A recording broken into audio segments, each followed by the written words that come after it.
My is really common and super interesting in Welsh, but it can get a bit confusing because it can suggest two different things.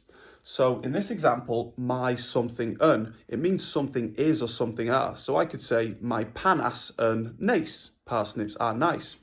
In the question form, it becomes ydy. Ydy panas yn neis? Are parsnips nice? And in the question, dydy panas ddim yn neis? Parsnips are not nice.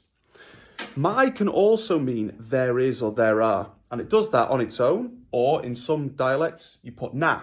So you could say, my panas ar y bwrdd, there are parsnips on the table, or you could just say, my na panas ar y bwrdd.